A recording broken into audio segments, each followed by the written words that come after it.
Hello and welcome back to All the Words She Wrote. Let's see if Sa's visit will give us a chance to talk to Hijiri again. Sa comes over the following morning as she promised in her text. I hear her car pull up outside the house at around 11 and hasten outside to meet her. It feels like it's been a while since I last clapped eyes on Sa. My life has changed a good deal since then, but Sa herself looks the same as always, still dressed in the same black suits she favors. I usher Sa inside, who follows without complaint. It's good to see you again, Mayo.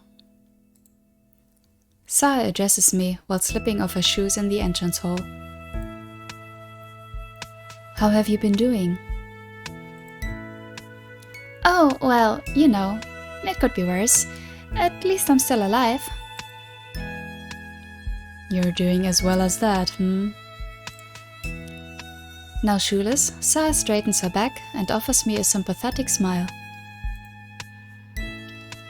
That's not exactly a ringing endorsement, though you look alright to me. Has Hijiri been treating you well? I guess. I rub the back of my neck with one hand. She hasn't spoken to me very much, if I'm being honest. Sa nods thoughtfully. Has she been giving you the silent treatment? That's right. It's almost like she's trying to pretend I don't exist, or something. If I'm being honest, it's kind of lonely. That Hijiri. Sa clicks her tongue. I thought she might act this way, but I'd hoped she'd be mature enough to interact with you with a baseline of tact. Maybe that was wishful thinking on my part. She's so inconsiderate. That's no way to treat a guest. Not that you fall into that category, I suppose. At least I'm being paid to be ghosted. That's like a silver lining. Yes, indeed. That should make Hijiri's prickly personality a touch more bearable, if nothing else. I'm not sure I'd be able to put up with her myself if I wasn't being compensated for it. I hope her company isn't too unbearable. What company? I hardly ever see her. Well, point taken. It doesn't make me feel great in all honesty, but I sigh. I guess it could always be worse. It's not like Hijiri's been actively abusing me. She hasn't put thumbtacks in my shoes or superglue in my shampoo. She's only ignoring me, which still hurts, yeah, but it's not a physical kind of hurt. It's bearable. I'll survive. See to it that you do. I don't think I'd be able to face Miyako again, knowing I'd led her only child to the proverbial slaughterhouse. Just let me know if things get too much, alright? We can always walk back this arrangement if it's not sitting well with you. Don't feel obliged to suffer in silence.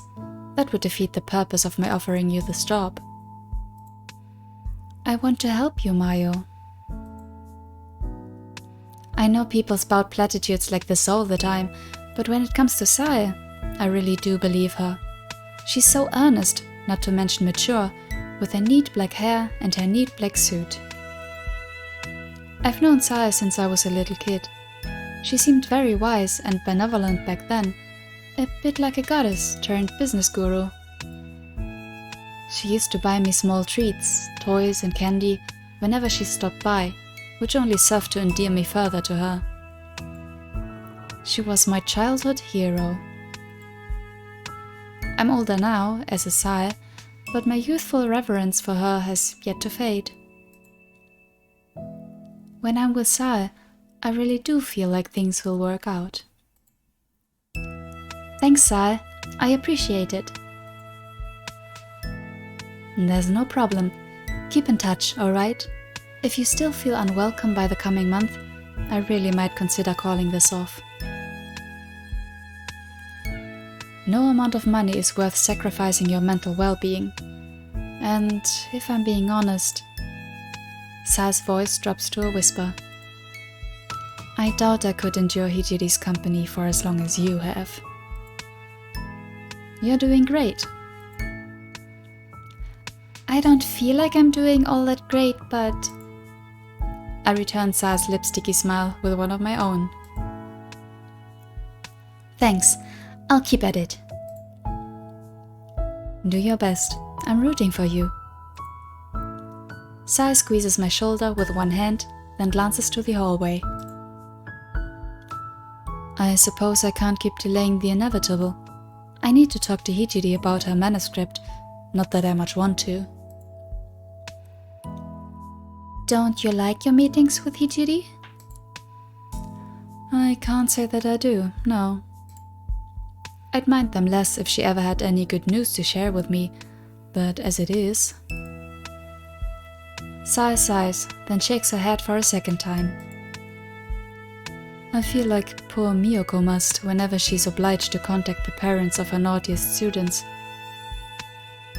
Now this sounds familiar. I wonder... Has Mom been complaining about Keiichi again?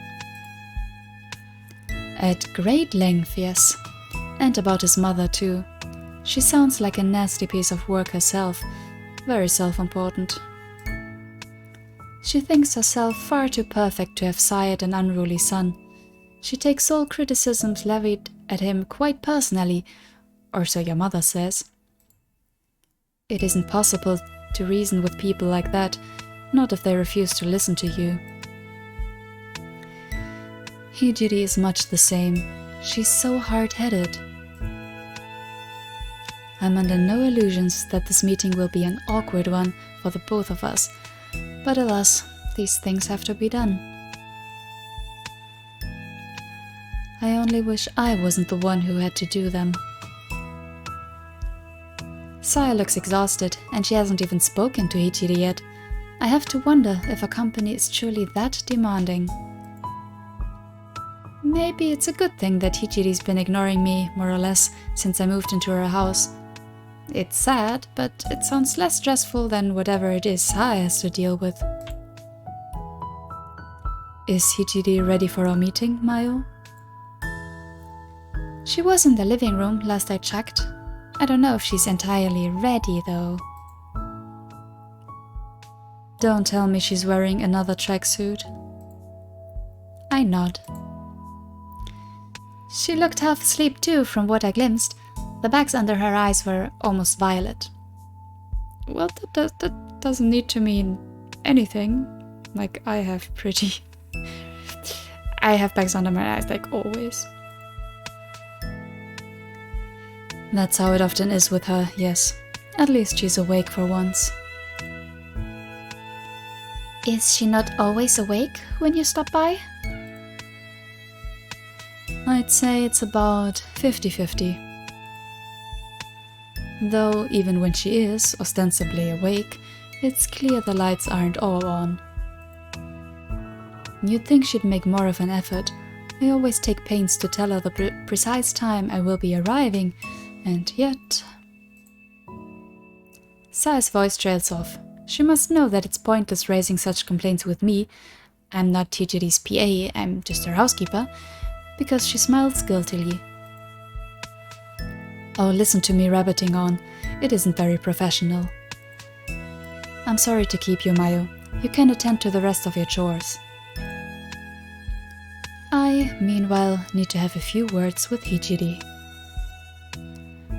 Stern words? I'd like to avoid that if at all possible, but she's been leading me on quite the merry song and dance these last few months. As much as I hate losing my temper, it may be inevitable at this juncture. Not that she'll listen, of course. She never does. Sai sets off through the hallway. She rubs her knuckles smartly against the living room door, then addresses Hichiri through the wood.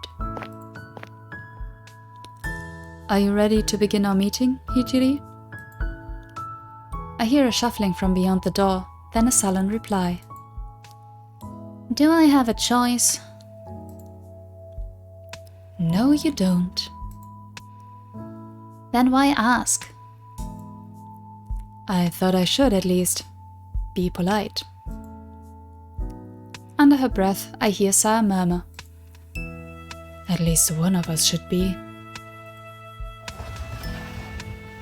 Saya slides the door open, then steps inside the living room.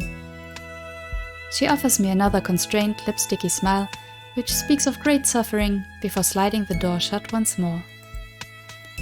I stand in the hallway, arms held loosely at my sides, feeling about as useful as a crumpled leaf curled up on the sidewalk. Which is to say, not very. Hichiri's large house feels very cold all of a sudden, without Sai at my side. I feel even more alone than I did upon waking this morning, which is actually something of a feat. What am I supposed to do now? I murmur this under my breath, not, of course, that I receive any response. The other two occupants of this house are behind the sliding door, impervious to my eyes. I can imagine them now, sitting around the wooden table, Hichiri in her oversized tracksuit, Saya black and pristine and businesslike. They'll be discussing Hichiri's progress on Elfforest's latest volume, in voices so low I can't overhear them. I shouldn't be trying to overhear them. The meeting has nothing to do with me. I might be a huge Elfforest fan, but I'm not involved in the production of the series in any capacity. I know I should leave things be. I'm sure there's a few chores I could be attending to upstairs, but... Frowning, I creep a little closer to the sliding door. I'm curious, I can't help it, and I want to know what it is exactly they're talking about. Has Hichiri made much progress with Elfforest's next volume? Saya didn't seem very optimistic when we chatted in the entrance hall, but she's not been living with Hichiri like I have. Hichiri's been secreted away inside her room from morning until dusk, like a Tibetan monk. I don't know what she's been doing in there if she's not been working. Surely she's made some progress? I'd like Hichiri to prove Saya wrong, but... Have to say for yourself? Saya's voice drifts to me through the sliding door. It sounds sharper than usual, and I can detect a distinct undercurrent of irritation. It's been, what, 5 minutes since the meeting began? I'm not sure. I don't have a watch to hand, but I've been hovering outside for a while. It doesn't sound like things are going well. I can't hear Hichiri's reply, her voice is too muffled, but Saya's follow-up is intelligible enough. I won't accept any excuses. I've had it up to here with you. This volume was slated for release back in April. It should have been finished in March at the very latest. It's been more than 3 months since then, and if you're not even started... Huh? I blink, surprised. I'd assumed Hichiri had been having some troubles with Volume 9, what with the unexpected delay between it and the previous volume, but I hadn't been aware things were this dire. I thought Hichiri had made some progress on it at the very least. Has she really not written a single line? What then has Hichiri been doing with her time during all these weeks? All these months? It doesn't seem like she has any pressing concerns which would distract her from her writing. But then again, I don't know all that much about Hichiri, nor her struggles. She refuses to speak to me, let alone open up to me. Intrigued, I lean a little closer to the sliding door, my ear pressed against the papery screen. If anybody were to walk by, I'd look pretty unscrupulous. I'm not even trying to mask my eavesdropping, not that it really matters. It's not like there's anybody else in the house to see me.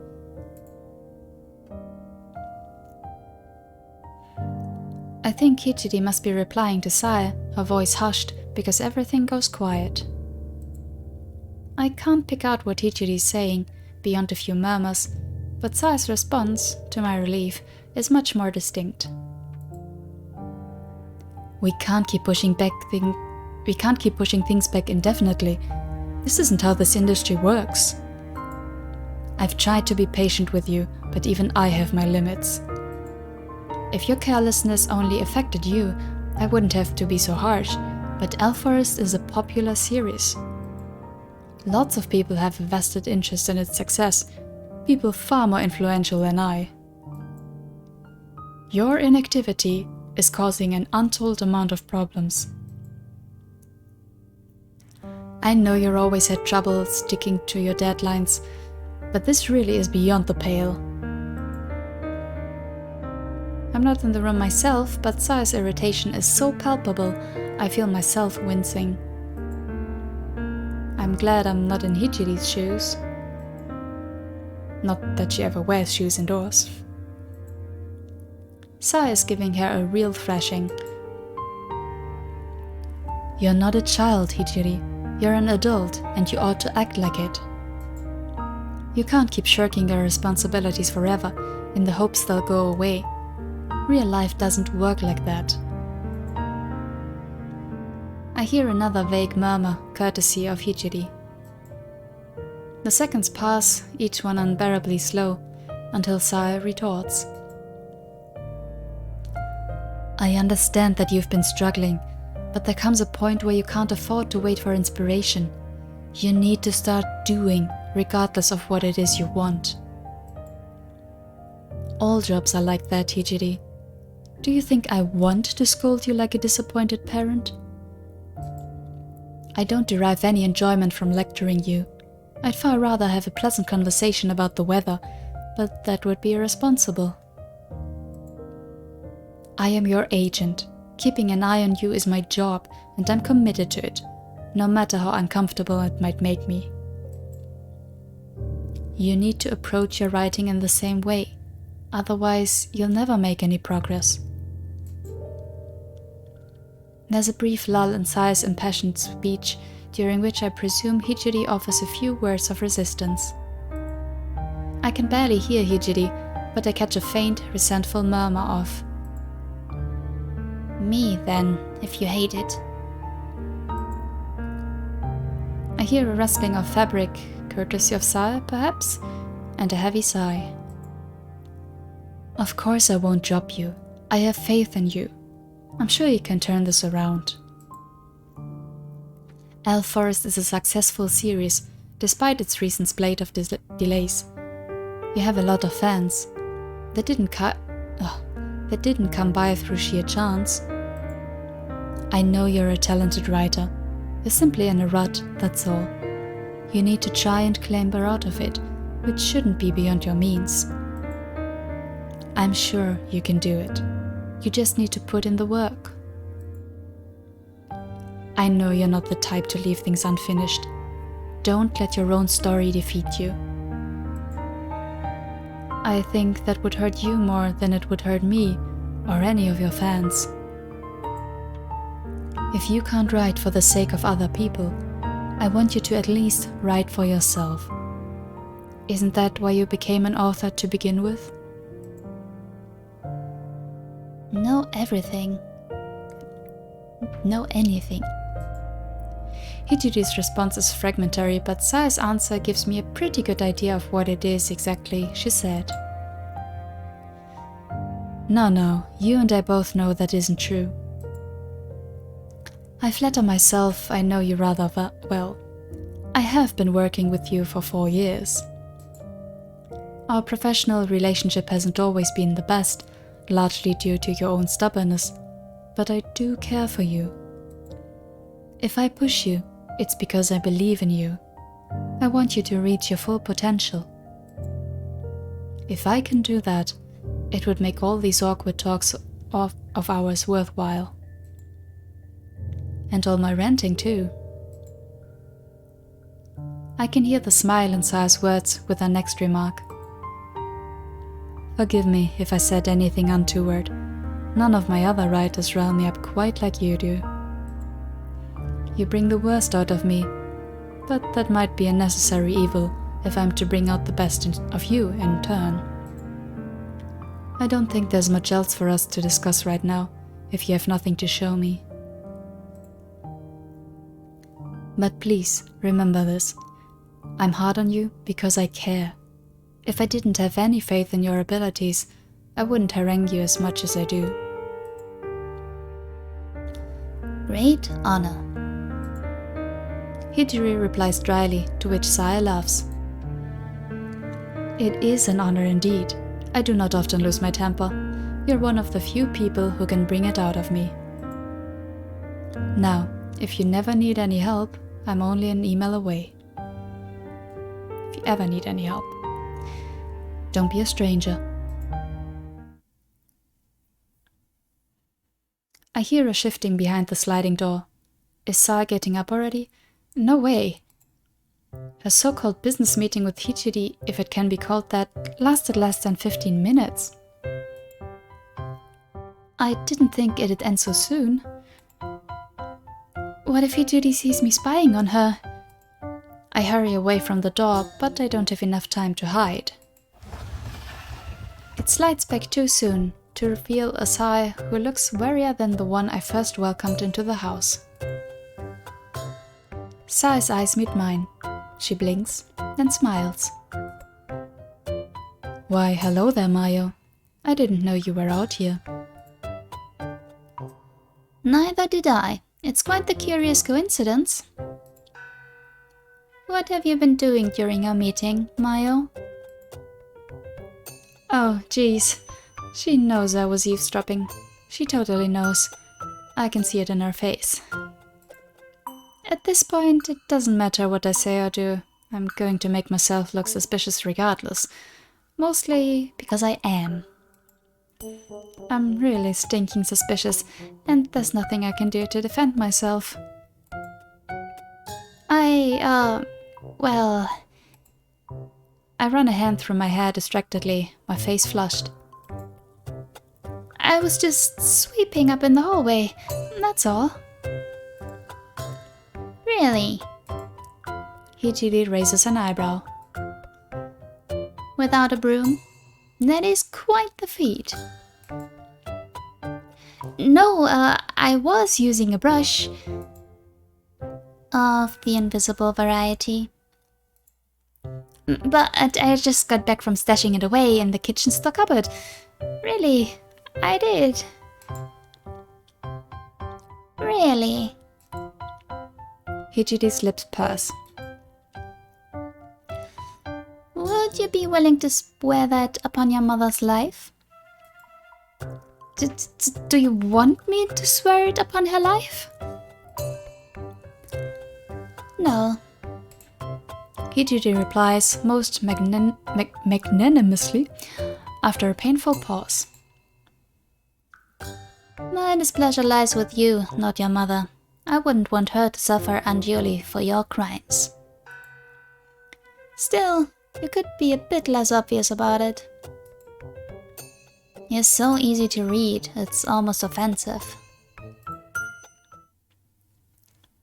Wow. Saya soon departs, but not before handing me a cardboard box full of personal possessions she brought from my parents' house. Princess Lulena's pretty face stares up at me from the box, her eyes brighter than sapphires.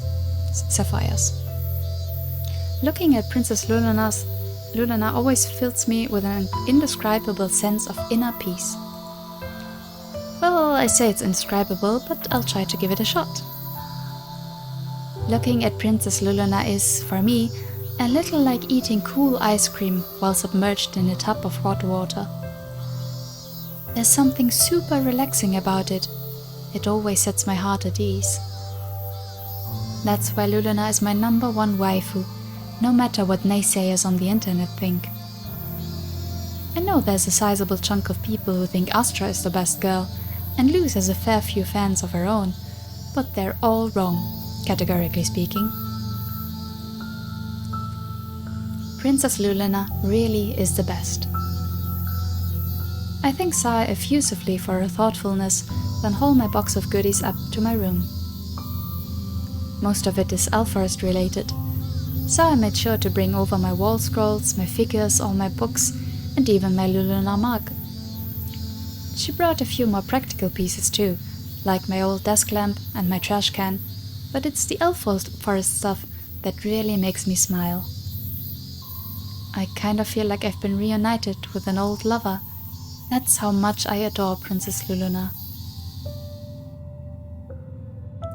I adorn my walls with Luluna's adorable face and arrange my Elfforest figures on my drawers, and when I finished, the room doesn't look quite as sparse as once it did. It's way more spacious than my old room, which dilutes the impact of all the Elfforest merch a bit, but the large Luluna wall scroll is just as impressive as always. I wonder what Hijiri would say if she could see it. I can't imagine she'd have much or anything positive to say. But we'll cross that bridge when we get to it. If we ever get to it. Why would Hijiri willingly enter my room? That's what I've been saying. I mean, we don't know how it's going to progress, but yeah. She seems to despise me, and if she didn't before, she probably does now. I recall the face Hijiri made when Sai opened the sliding door and our eyes met across the threshold. Hijiri looked surprised at first to be confronted with me, and then she scowled. If looks could kill, I'd be dead several times over. I don't want to end up like Barney, with my skin flayed off, stuffed inside a closet. I mean, that's different. It's anxious thoughts such as these which prompt me to leave the house once I have my room in order. So just to track back, I mean, of course she would be angry if someone listened in. Like if you... So it's understandable that Mayu eavesdropped, like she doesn't really have anything to do, she doesn't hear Hijiri talk normally, so... Yeah, I can't really blame her to want to hear something. And of course she's curious about Elfforest. There's that. But for Hijiri, yeah, one, it isn't great to have someone eavesdrop on you in general, and then of course it's not been her greatest moment, right? You don't want anyone listening into that to being scolded. So, yeah. I'm so worked up, not even Princess Luluna can fully alleviate my concerns. It's a blisteringly hot day, but I head out into the garden nonetheless. I have washing to hang up, and it seems unlikely Hijiri will follow me out here. Hijiri mightn't be a vampire, but I distinctly remember hearing her hiss when exposed to sunlight. It seems unlikely, all things considered, that Hijiri will feel compelled to step out into the yard to shout at me, no matter how annoyed she might be. Of course, I'm not stupid enough to think Hijiri will let me off the hook for this. I've no doubt she'll scold me for my actions eventually. In this case, I even think I deserve it. But I want to delay the inevitable confrontation for as long as possible. Hijiri might be a homebody, but I'm a huge coward. No, I wonder which is worse. It might be better not to dwell on it. I should focus on the laundry. It's been a week since I last did it, and it's really piled up. I bend and fish an article of clothing out the basket, then pack it onto the line. The sun beats down on the nape of my neck while I work, and the warm breeze stirs my hair, the clothes on the line. I bend to the laundry basket again and retrieve another article of clothing. I think this oversized shirt might be something of Hijiri's. I don't recognize it. It's incredible, I think, as I work, how many clothes you can get through during the summer. It's so humid and muggy all the freaking time, you can't help but sweat all over everything. Shirts are only good for a one-time wear, if that. When it's really hot, I sometimes have to change in the middle of the day. The heat today is intense enough to border on unpleasant. My skin feels damp, like I've just stepped out of a sauna, and my shirt is sticking to the curve of my spine. Maybe I should have a shower after this? I feel kinda gross. At least the clothes should dry pretty quickly. I really can't see Hijiri putting up with temperatures like this, no matter how much she might want to chew me out. I should try to think of a few responses to her potential queries while I work. Yes, Hijiri, I was listening in on your conversation with Sae, but that's only because I care about you. I've been really worried, you see, and I was afraid I might have upset you, but I don't know for certain because you won't talk to me. I figured you'd at least speak to Sae, so I was listening in, but I didn't mean anything bad by it, I swear. I really do want us to be friends. How would that go down? Is it too desperate? Knowing Hijiri, not that I do, not very well, she'd probably turn her nose up at it. She doesn't seem to like anything I do. Maybe our cohabitation was doomed from the start. We're too different. I'm starting to worry now that Hijiri regards me as being so far beneath her, she mightn't even bother shouting at me. She could go right back to ignoring me, as she always was. Do I really mean that little to her? I bend and grab an item of clothing at random, a shirt this time. It's one of mine, a cute ruffled blouse. I straighten my back, retrieve a couple of wooden pegs, and fasten the shirt to the line. There it flutters, pure white, like a flag. I bend again, grab, stretch, bend, then grab, and... Mayo? Are you busy? Oh! I was so caught up in my task and in my own circling thoughts that Hijiri's sudden appearance takes me by surprise. I fumble with the dress in my hands, another one of mine, then drop it. It lands at my feet, all coiled up, a wispy, short-skirted thing without sleeves. My dress looks very insubstantial, lying there on the ground, like a shed chrysalis. Careful, Hijiri tuts. It won't do to have my housekeeper flinging things on the ground while she's hanging out the laundry. It doesn't give me much faith in your abilities. I duck, both to hide my flushed face and to retrieve the fallen garment. I snatch it up without bothering to examine it for any new stains or streaks of dirt and peg it to the line. Then, when I feel a bit calmer, I finally face Hijiri. My face still feels flushed, but this might be the closest to calm I'll ever get around her. I'm keenly aware that this is the first time in 2 weeks that Hijiri has sought me out. She's finally speaking to me, without a door in the way. I can't afford to screw this up. I didn't know you had much faith in me, full stop. My voice, when I finally find it, is more untroubled than I feel. My hands, which are resting at my sides, are trembling. A brief silence passes between us, disturbed only by the clothes fluttering on the line. I worry during this silence whether I've already ruined things. Did my remarks sound too flippant? But... You're right about that. Hijiri replies at long last with a nod of her head and a smile. Her smile is small enough to be imperceptible, but it doesn't escape my notice. I didn't have much faith in you when you first came here with Sai.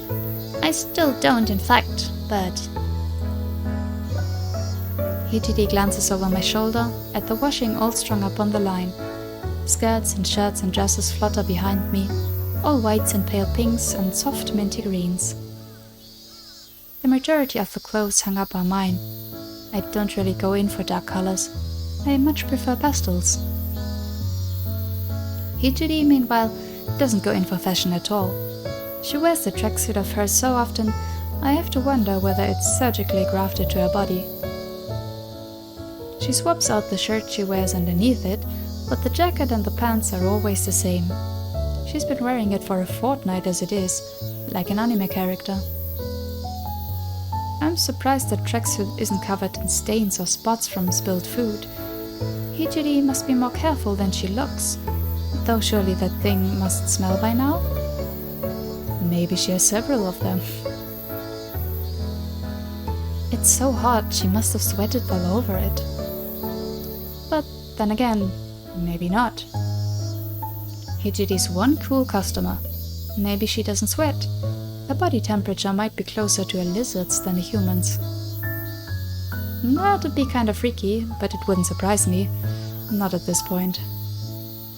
Besides, it's not like Hijiri does any physical labor. She almost never leaves the house. She doesn't really have the opportunity to sweat. Well, it doesn't quite work like that. You sweat some, like, especially in your sleep. If she does sleep in a tracksuit. Which we saw she does, but whatever. I wonder what Hijiri's forehead would feel like if I brushed it with my own. It might feel nice, like sticking your head in the fridge on a summer's day. Not that I've done that in years, of course.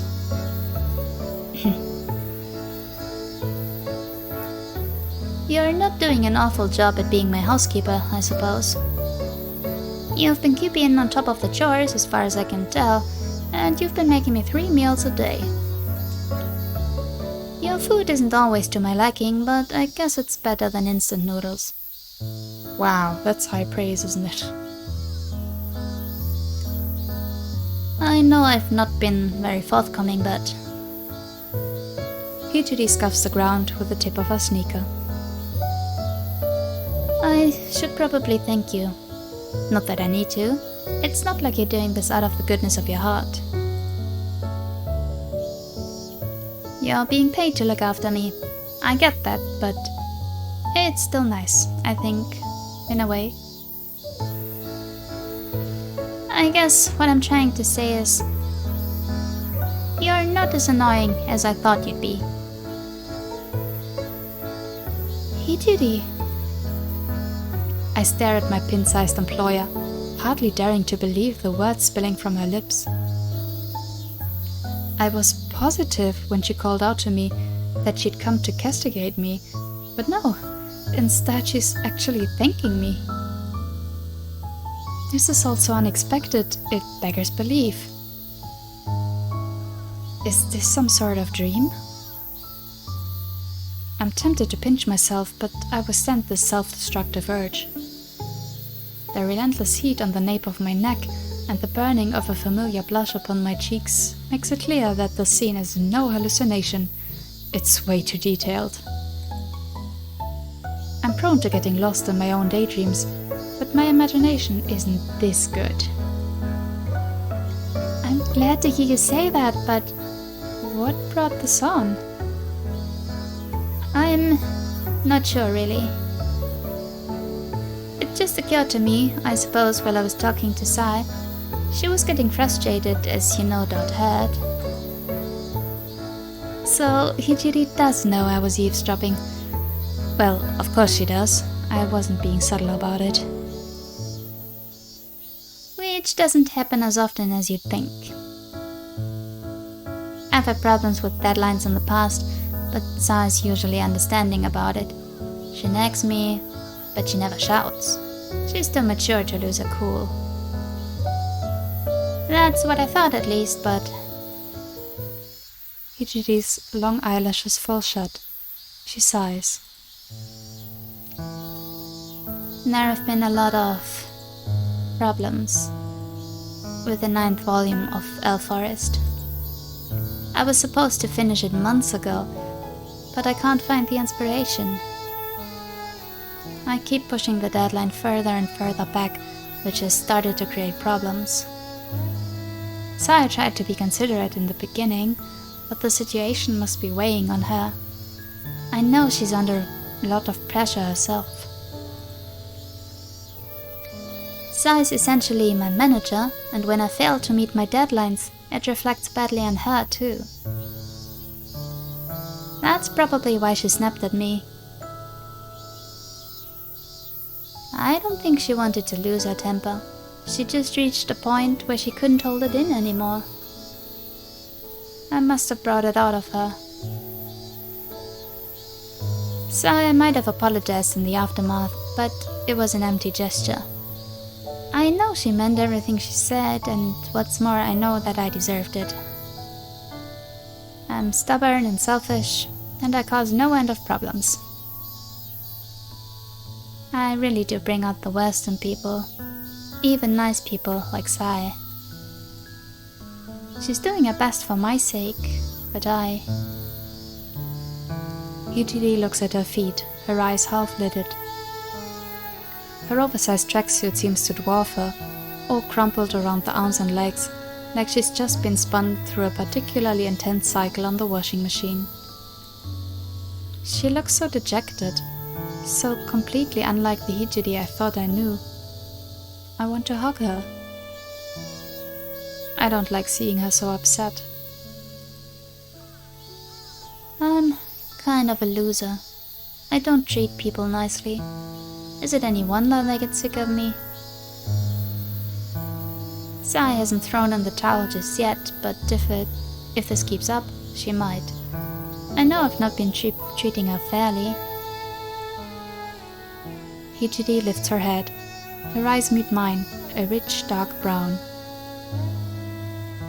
And I've not been treating you fairly either. You've not done anything wrong, but I've still treated you coldly. I didn't much want you here, it's true, but I did agree to this arrangement. You're here because of me, so I thought I should try to be a bit nicer to you. That's all. What? Oh, I see. This seems a hopelessly inadequate response on my part in the face of Hijiri's raw emotions, but I don't know what else to say. This is all so unexpected, I'm not sure what an appropriate response would be. Part of me almost wishes Hijiri had stormed out here, fire in her eyes, with the sole intent of upbraiding me. That would be more in keeping with what I thought I knew about her. Then I wouldn't have to see her looking so sad. Hijiri's shoulders are slumped and her lower lip is trembling. Sai's unexpected scolding really must have done a number on her. Though she's dressed as she always does, I can hardly recognize her. She's acting like a stranger. But then again, Komikado Hijiri is a stranger. I've pored over every volume of Elforest she's written, sometimes thrice over, and I've adored them all. I love Hijiri's world and I love her characters, but what do I know about Hijiri herself? Why did I ever think I was qualified to give her advice or even cheer her on? She never asked me to do that. It's as Nina said, I was putting unnecessary pressure on her. It did hurt a bit, I suppose, when you started to ignore me, but, well... I fish for words in the ensuing silence, my eyes downcast. The sun feels hot against the crown of my head, the curve of my neck. It really is relentless. Maybe I deserved it. I was getting pretty intense about Elforest, asking about the next volume and stuff. If I'd known you were having trouble with it, I wouldn't have been so pushy. It's not my place to ask. I'm not one of your editors or your publisher. I'm just a stupid fan who overstepped her boundaries. If anything, I should be the one apologizing to you. I'll admit I've had similar thoughts of my own. You were being pretty obnoxious when you went into that long round. Ugh. I wince. I know it's true, but she doesn't have to say it. But you are a stupid fan, as you said, with a special emphasis on the stupid part. Hijiri smiles, as she did 2 weeks prior during the tussle with Barney. I've not seen enough of Hijiri to gauge what exactly brings her joy, but I'm starting to suspect that she might be something of a sadist. Does she like seeing me squirm? If so, she must be having a ton of fun right now.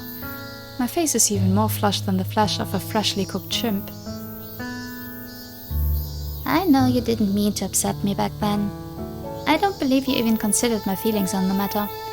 You were too focused on Elf Forest. You must be a huge fan. I am a huge fan. I adore Elf Forest from the bottom of my heart. It's like my favorite thing. Yes, you made that quite apparent. Good grief. Hijiri clicks her tongue. I suppose I should be grateful for your support. It's because of zealous fans like you that I'm able to live a relatively comfortable life. This knowledge does grate on me, though. It does? But why? Is that, I swallow.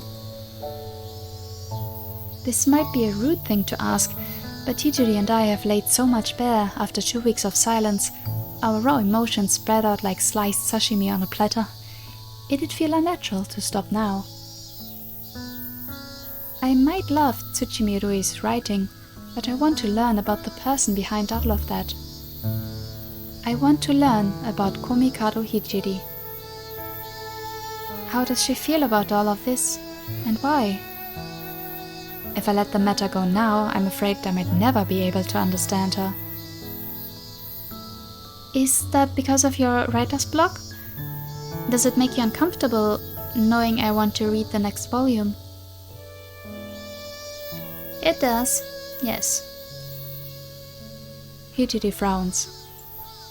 Having you around is a constant reminder that I've yet to finish my work. I think that might be why Saya asked you to be my housekeeper in the first place. Perhaps she hoped by forcing me to interact with one of my fans, it would imbue me with some sense of responsibility. I've never made an effort to reach out to my fans before, as you should be only too aware. I don't appear at conventions, though I've been invited a couple of times, and I never do autograph sessions. Fan email goes to Horizon. Nobody knows my personal email address, other than my publishers. Saya sometimes forwards me particularly nice emails, but I don't read them. I prefer to pretend that my fans don't exist. That makes it easier for me to focus on my work.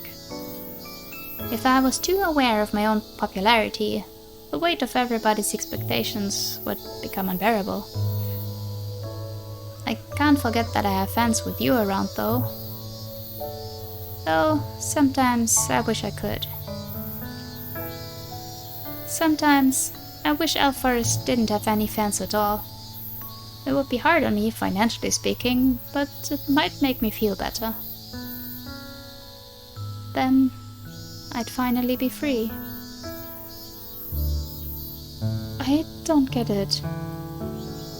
My brow furrows. How are you not free?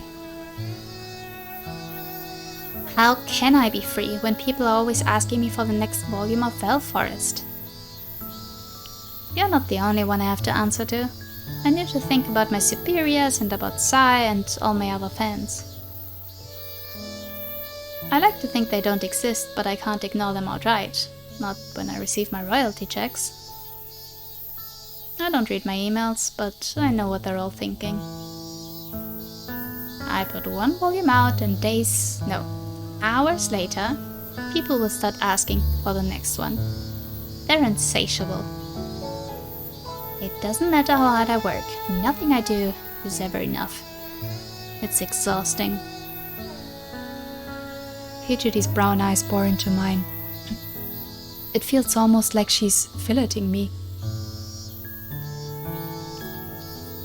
I know Sai is waiting for the next volume of Elf Forest. A lot of people are, some important, others less so.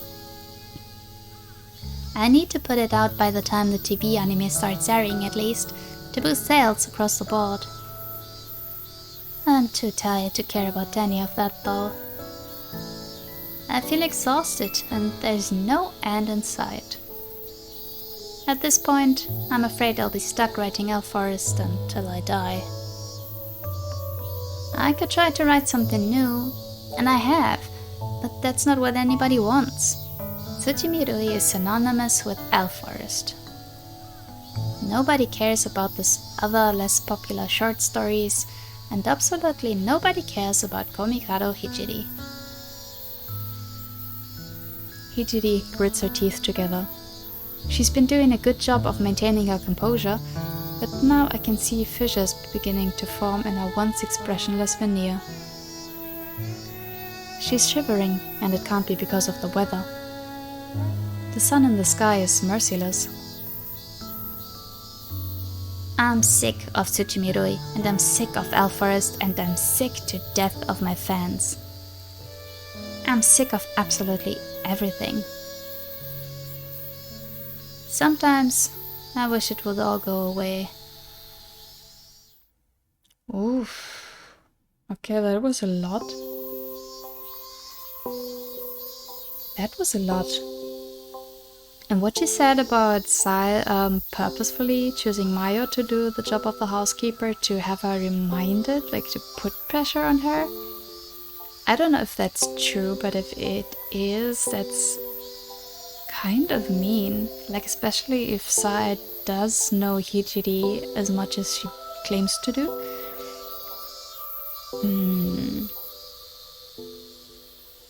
Like, Hijiri is aware that she needs to write.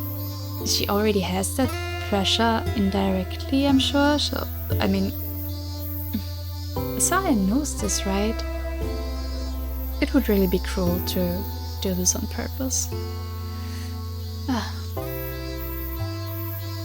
Hijiri returns inside once she said her piece, leaving me among the laundry alone.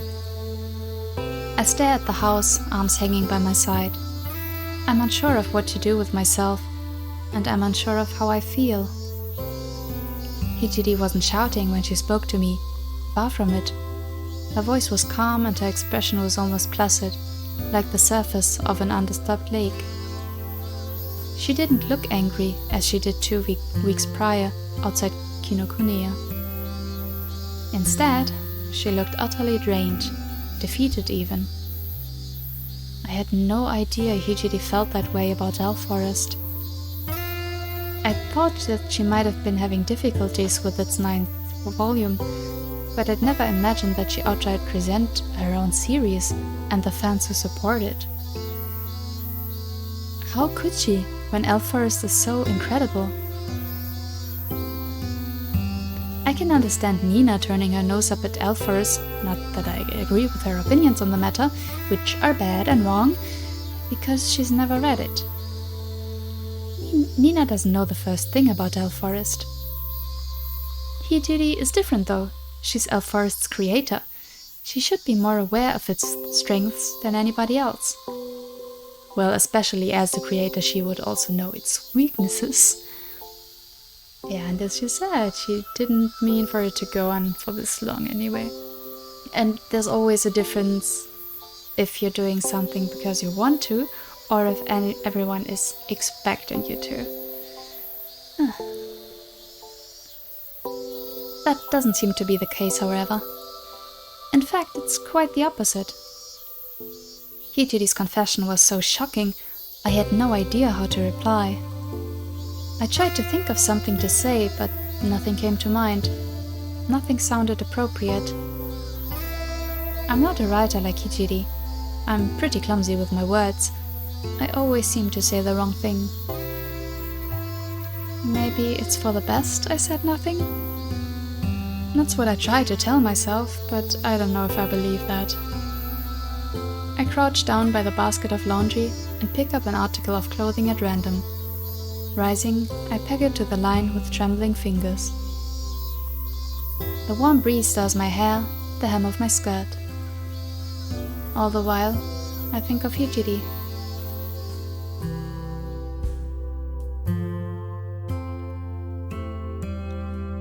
Hijiri remains on my mind for the rest of the day. I think about Hijiri when I bring the empty laundry basket back inside, and again when I take the now dry laundry off the line hours later. I think about Hijiri when I cook dinner, when I leave the meal outside her bedroom, and when I clean the dirty dishes. I think about Hijiri in the bath, and of course I think of her when I lie in my futon, my hair untied, loose strands played across my pillow.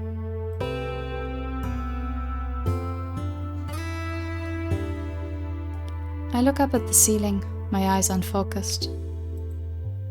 It's another warm night, and it feels like the air is weighing down upon me. My pajamas stick to my damp skin. I sigh. Now I know how Hijiri feels, I can't help but feel for her. I want to do something to cheer her up, but what? Since I have no idea what to say, perhaps I should buy her a gift instead. What would Hijiri like? My consciousness, frayed after hours of ceaseless worrying, is beginning to fade. But before I drift up into the land of dreams, an image drifts to the forefront of my mind. Yes, there it is. I see Hijiri as she was 2 weeks prior, before our big argument. This Hijiri sits at a table in Petit Jardin, knife and fork in hand, her eyes wide with childish delight. In front of her, piled high on a white plate, is a stack of perfectly round, fluffy brown pancakes topped with maple syrup. I don't know if I've seen Hijiri as happy as she was when digging into those pancakes. It's a long shot, but would that be enough to make her smile? At this point, I'd be willing to do almost anything.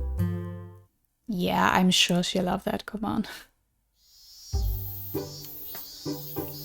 I awake early the following morning, as has been my habit since moving in with Hijiri. I've always been a lazy person, but maybe my newfound role as Hijiri's housekeeper has forced me to become a little more responsible? Sorry. I like Hijiri's writing a lot, so I want to support her. I'll do anything I can to make her life easier, whether that's by sweeping the floor or making her food.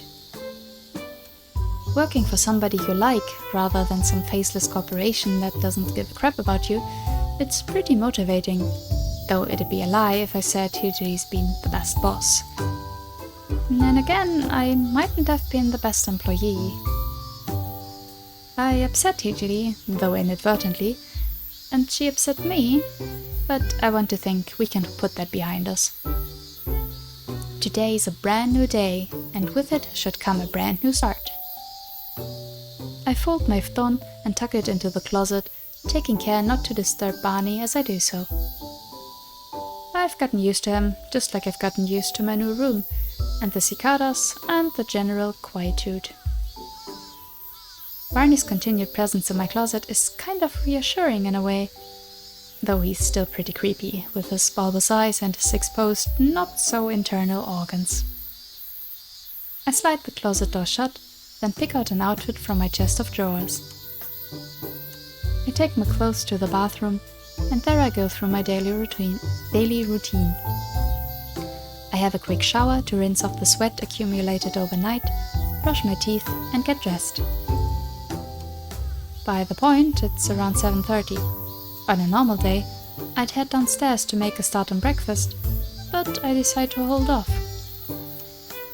Hijiri seems fond enough of my cooking, she eats most of my meals, Though she does, I've noticed, leave her green peppers and eggplants untouched, like a spoiled kid. But I want to give her a real treat. Who likes green peppers? Ugh, they're not ripe. I think of knocking on Hijiri's door, but I've no doubts she'll be asleep right now. I should let her rest a bit longer. I don't want to get on her bad side. I while away the next handful of hours with menial chores. I sweep the downstairs hallway, polish the banisters, and wipe down the windows. By the time I'm done, the hallway's shining. It's a little before 10 that I descend upon Hijiri's room. I rap at her door with my knuckles, then stand back, waiting, fingers curled at my front. Hey, Hijiri. I'm sorry to disturb you, but can I talk to you for a sec? It's nothing serious, so don't worry. I had an idea, you see. My words are met with the sound of shifting sheets. Is Hijiri awake already? I don't expect to receive much more than a monosyllable, so her actual reply catches me off guard. What is it? Hijiri's voice drifts through the door, more lucid than I anticipated. She doesn't sound intrigued per se, but she doesn't sound outright angry either. That's reassuring. It's about breakfast. I was thinking, rather than making you anything myself, we could go to Petit Jardin. I know you like their pancakes. I thought you would make her pancakes on your own. Didn't you say you could? Like at the start, when we had kind of the interview for the job? But sure, if you think those pancakes might be the only ones she wants. Fair. I thought I could cheat you, maybe? Hijiri ponders for a few moments, then replies. That's not a terrible idea. I do like Petit Jardin's pancakes, although... I can hear the curl in Hijiri's lip, even through the door. What's this about treating me? I don't need your charity. I don't know your exact financial situation, but I'm certain I'm wealthier than you are. I know that. I wasn't trying to insinuate otherwise. I just figured since this was my idea, I should foot the bill. You'd just be going along with it, right? I suppose so. But where's this money of yours coming from, Mayo? She raises a good point. I guess it comes from you, but... Then you might as well let me pay for everything. That's how it'll work out anyway, regardless of whether you open your wallet or not. I want to argue because that's not quite true. Even if Mayo's income comes from Hijiri, at the time it reaches Mayo's wallet, bank account, whatever, it's her money. So it's still her money that she would be treating Hijiri with. Right? Right?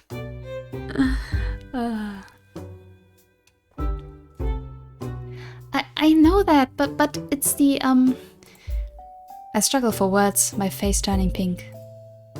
For once, I'm glad Hijiri always keeps her bedroom door shut, so she can't see my face. She'd probably laugh at me if she could see how red I am right now. Why am I getting so worked up? It's the principle of the thing. I size up this word as though it means something, though in actuality, not even I'm sure about what I'm trying to get it. About what I'm trying to get it? To get to? Okay. I just want to treat you is all. I want to make you happy. Goodness. Hijiri sighs. Why are you getting so worked up about who pays for what? It's not like it matters. You're talking like a self-conscious man out on a first date. Don't tell me you want to impress me. No, it's not like that at all. Then what is it like? I hear a pad of footsteps, then the sliding of the door. The door opens and, to my surprise, Hijiri is revealed before me, one hand resting on the wooden door jamb.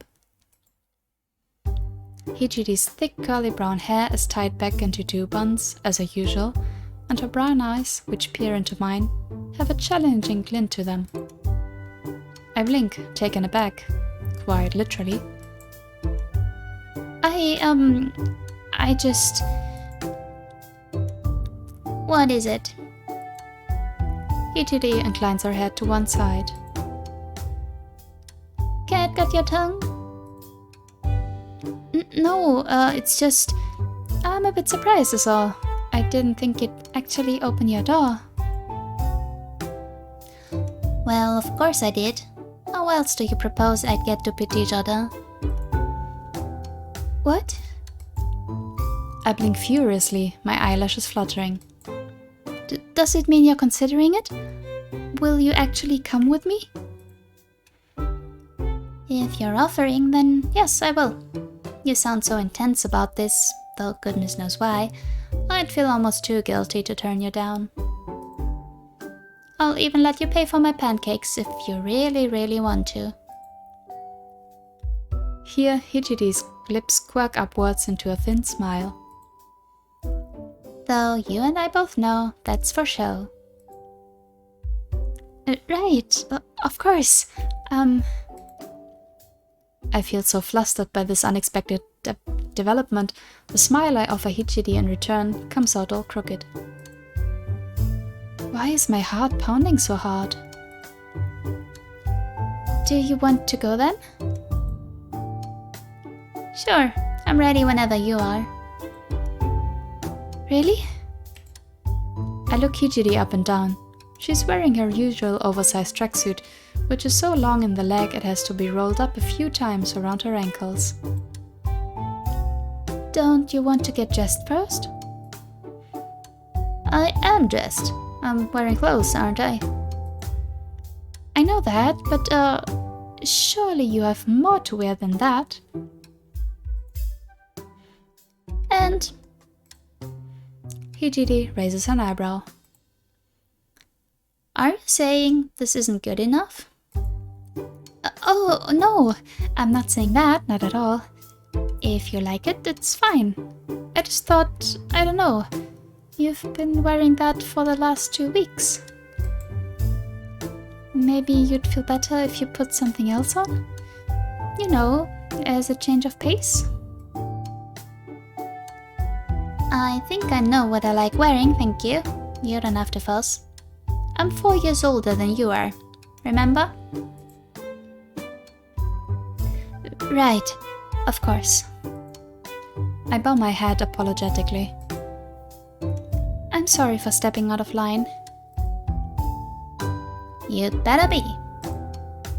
Hijiri harums, her arms crossed. There's no reason for me to dress up to go to Petit Jardin of all places. It's not like we're going to a wedding or a funeral. It's not very special, really, but... Here, Hijiri relents. She glances at me, arms still folded, and says in a voice sweeter than the norm. I'm not much of a people person, but I'm not utterly dense. I can tell you're doing this to cheer me up. It won't work, of course, a few pancakes won't take care of my problems, but it's nice you're making an effort. I'll try to play along, if it'll make you happy. But you've got to do something about your driving. I'll rescind every single one of my compliments if you get us into an accident on the way. Do you hear me? Yes, ma'am. I'll do my best. I offer Hijiri a salute, smiling now. If you got into a fatal crash, you'd never be able to finish up Forest. I can't let that happen, so I've got to do my best.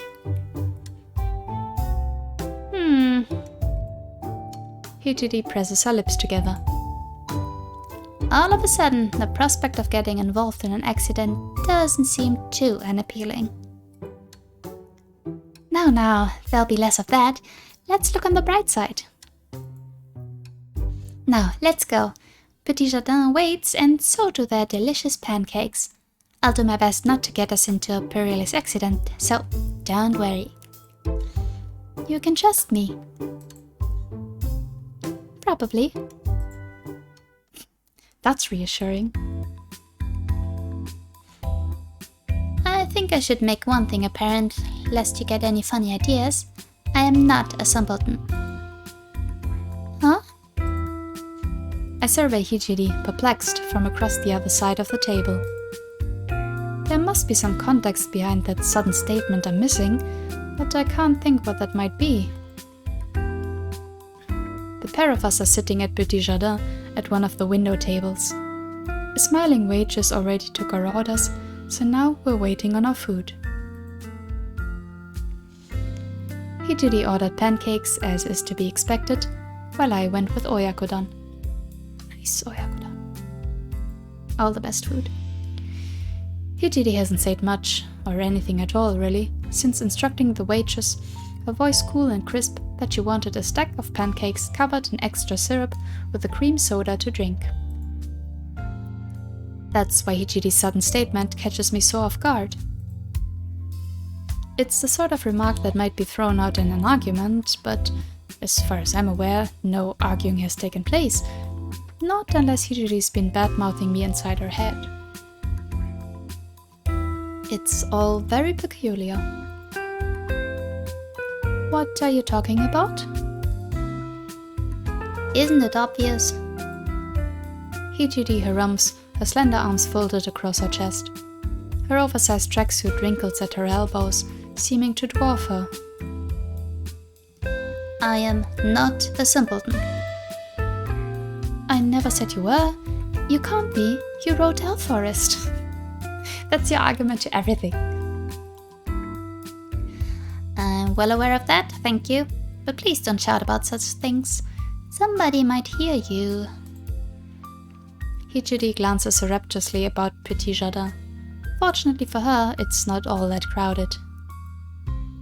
The woman sitting closest to us, a few tables down, is too busy trying to wipe her young son's face free of spattered milkshake to eavesdrop on our conversation. And even if she was listening, I doubt she'd glean very much from my enthusiastic praise.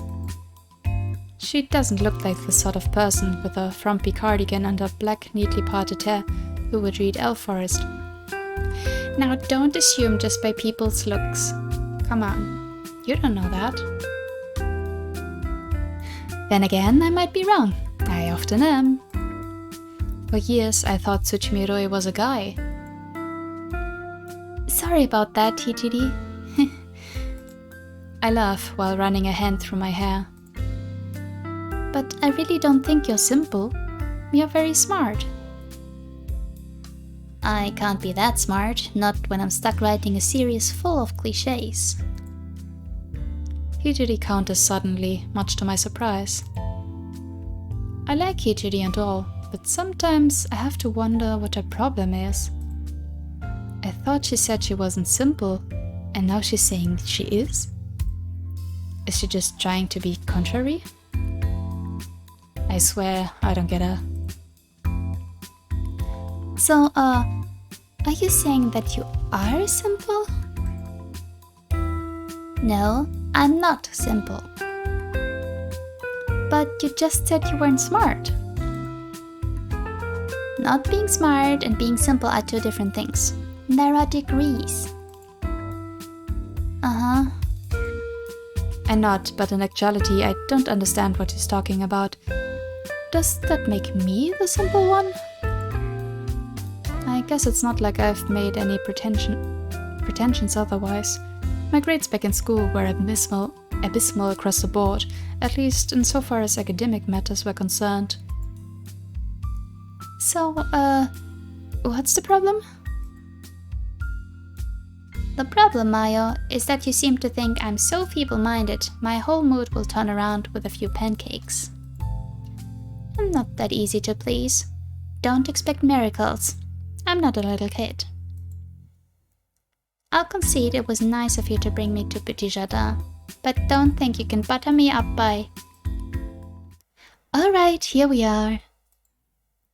The cheery waitress cuts through Hijiri's round with this thrilling declaration coupled with a warm smile. "Here is your oyakodon." The waitress sets a bowl full of rice and fried chicken down in front of me. "And here are your pancakes." She plonks a plate of pancakes in front of Hijiri, all golden brown, topped with stickily shimmering syrup. Our drinks come next: oolong tea for me, cream soda for Hijiri. With our orders handed out, the waitress flashes us another smile, all shiny white teeth. "Let me know if you need anything else. I'll be happy to assist." The waitress then turns neatly on her heel, the tray tucked under her arm. Her pencil skirt isn't really built for fluttering, but her dark hair, tied back into a ponytail, swishes as she walks away. I watch her depart for a fraction of a second, then glance back at Hijiri. She's staring at her pancakes with the rapt, wide-eyed attention of a little kid. If this were a cartoon, I'm sure her eyes would be sparkling. "These look so good, and they smell even better. It's time to dig in." Hijiri appraises her pancakes for a few seconds before swooping in for the kill. She grips her fork tight, its tines winking in the sunlight. Hijiri sighs with contentment as she swallows her first fluffy mouthful. I swear, Hijiri never usually looks this happy, not even half this happy. Only pancakes can bring smiles this sweet and guileless to your face. "So, how are they?" Good? "They're really good. Petit Jardin's pancakes are the best." I'm glad to hear that. I can't help but smile myself, amused at Hijiri's excitement. She sounded pretty pissy early, but the pancakes have placated her. She's done a total 180. I'm a little curious about where she was going exactly with her prior rant, but I guess I'll never know now. Maybe some things are better left unsaid. Really though, I smile. I thought Hijiri said she wasn't simple. She might act stern and serious, but when it comes to pancakes, she's incredibly predictable. It's hard to believe she's 4 years older than I am. At times like this, Hijiri really is adorable. Now you can be excited about great food at any age, okay? Our breakfast consumed, Hijiri and I leave Petit Jardin behind us to take a leisurely stroll. We walk aimlessly with no real direction. I'm content to simply enjoy the summer sunshine as it warms the top of my head, but a sharp inhalation of air, courtesy of my companion, makes me pause. I turn, and my eyes soon catch upon the figure which sparked our debate 2 weeks prior. That life-sized cardboard standee of Astra is still on display at the local Kinokuniya, her sword drawn, her dark pigtails whipping about her cute face. Ugh, is that thing still here? What a pain. Hijiri narrows her eyes, though not, I think, to blot out the sunlight. She looks completely and almost indescribably fed up. The cheery mood she exhibited at Petit Jardin as she worked her way through that hefty stack of pancakes has evaporated. Hijiri. I sidle up to Hijiri, my voice softer than it really needs to be. My last blowout with Hijiri must have left me with some degree of trauma, because I'm afraid she might turn on me again. I don't want that to happen. It was painful enough once without reliving it. Are you, alright? As alright as I can be, I suppose. Hijiri's reply doesn't really answer anything, but I don't press her. It looks like she has a bit more she wants to say. It does make me wonder, though. Haven't any new light novels come out during the last 2 weeks? Why don't they get their own displays? I'm sure a bunch of other light novels have come out since then. New series are being released like every other day, but they'll probably wind up being forgotten. They just don't stand out. They're not like Forest. Hijiri clicks her tongue. She looks displeased. If Forest is the gold standard in the light novel world, it makes me worry about the medium. Forest is nothing special, really. I have a lot of objections I could make to that remark, but I decide to keep quiet. Hijiri knows how I feel about Forest already. I should accept that we have different perspectives and leave it at that. There'll be less figurative bloodshed that way. And it's been 7 months since Volume 8 was released. It should have fallen by the wayside by now. If Forest were any other light novel series, I guess it would have, but it hasn't. People are more eager for the next volume than ever before. Maybe I shouldn't say that. I don't want to stress you out, but... I scratch my cheek with my finger, then offer Hijiri a smile. Forest has a lot of fans. It's no accident that it wound up being so popular. People like it because you're good at what you do. That's why it gets window displays and other more recent light novels don't. People love Forest a lot, myself included. I know I'm super invested to see what happens in Volume 9. There's so many plot threads that need wrapping up, and I can't wait to see which girl Itsuki will confess to. He's going to end up with Ludana, isn't he? I know Astra has a lot of fans, but she doesn't have the same chemistry with him that Ludana does. It'd be criminal if another girl stole Itsuki's heart. That'd really piss me off. I think you might be a bit too emotionally invested. I'm not sure if that's healthy, but... Hijiri looks at her sneaker-clad feet, her eyes half-lidded. You really do like Forest, don't you? That's where you're wrong, Hijiri. I'm wrong? Yes, you are. I don't just like Forest, I love it. I'm one of its biggest fans. I get that you don't like talking about it with me, but I can't help but gush about it. I'm being honest here. The way I see it, I wouldn't be into Forest if it wasn't amazing. You would say that. You don't have any taste, or any common sense for that matter. Maybe not. It's not like I read a lot of, or any proper books, but I'd like to think my opinion matters. Just a little. I'm being serious when I say that I love Forest. I've read it a bunch of times, and with each reread, I find something new to like about it. Just a second. I'm just thinking now, because they had this discussion with Hijiri paying Mayu, so it being like her money anyway. In the if you turn it around, Mayu has also been giving money to Hijiri by buying all the novels, all the merchandise. So basically, well, they're not completely on equal footing because, of course, Hijiri doesn't get the full amounts. But still, you know what I mean?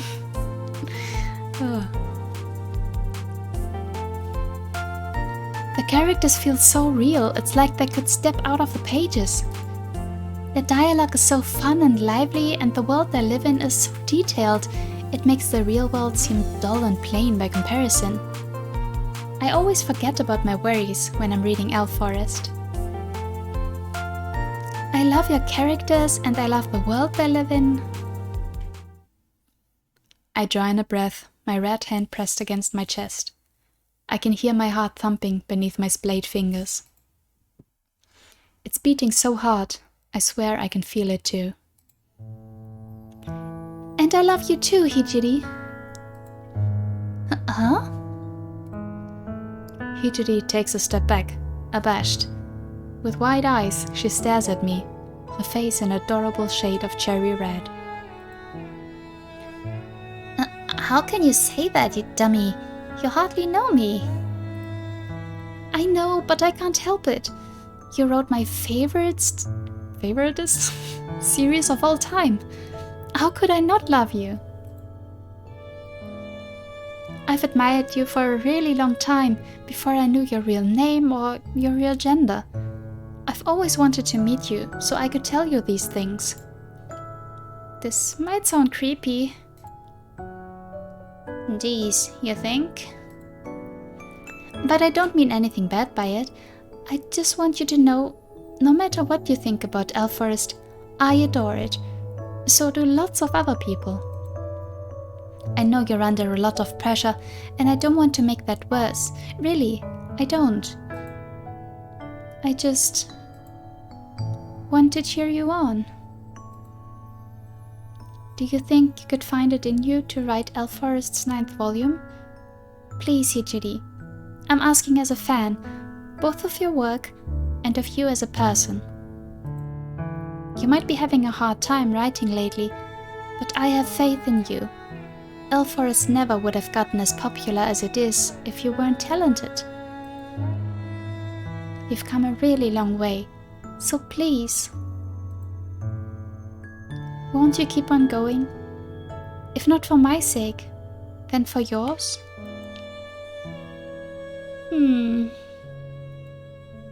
Hijiri surveys me, her lips pursed. The worst of her blush has faded, but 2 pale pink spots remain upon her cheeks, faint, ghostly incarnations of her previous embarrassment. She folds her arms. Then she shakes her head. You're a hopeless, Mayo. I am? Indisputably. I don't really understand why you're so obsessed with Elfforest. No, wait. Hijiri clicks her tongue. I do understand. You think Elfforest is good because you don't know any better. By your own admission, you don't read much. You were drawn in by the cute character designs, not the actual story. I imagine most of my so-called fans, Hijiri makes little quotation marks with her fingers, are the same.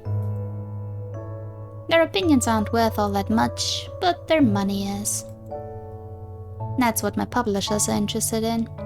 The actual artistic merit of my work, or lack of, is the least of their concerns. At this point, Elfforest only exists to sell copies. There's nothing remarkable about it other than how obscenely popular it is. Elfforest's popularity isn't deserved, not by any means. There are many authors much more talented than I, whose efforts are never recognized. When I think of them, I can't help but feel guilty. Sure, there's a lot of unpopular authors out there, but you don't owe them anything. Why should you feel bad for making something lots of people like? You mightn't want to recognize it, but you really are amazing. That's what I think, and nothing you say can change it. I love you, and I want to help you. Cut that out. Hijiri glances away, her face flushed anew. My loud declaration of love has drawn a few curious eyes. Pedestrians pause to look at us, some perplexed, others amused. I wonder what they take Hijiri and I for. To them, we must seem like a couple having a spat in broad daylight. If only we were, that'd be way less convoluted than the truth. Sorry, sometimes I have problems with some of these words. No, I won't cut it out. I rejoin, staring Hijiri down, heedless of the curious looks I'm receiving. I don't care what any pedestrians might have to say about this. Right now, Hijiri is the only person on my mind. I really do love you, Hijiri. I have faith in you, and I want to support you. I'll do anything to help you get your motivation back. You need only give the order, and I'll obey it. I'll keep my distance if you want, but I can sit and talk to you if you'd prefer that. You can share your ideas with me and I can give feedback, though I can't promise it'll be good feedback, and I can read through the scenes you've been working on. We can go for walks in the woods if you need to take breaks, and I'll prepare absolutely any dessert you want. I'll do anything to make your life easier, Hijiri. Absolutely anything. I'll never stop believing in you. I feel out of breath once I've finished my declaration, my energy spent. My legs feel a little wobbly, and I'm trembling. I just want Hijiri to know how much I care for her. Was I able to communicate my feelings properly? I'm no writer like Hijiri. I'm not even half as good with words as she is, but I think at least some of my resolve has shown through. Mayo. Awkwardly, Hijiri surveys me.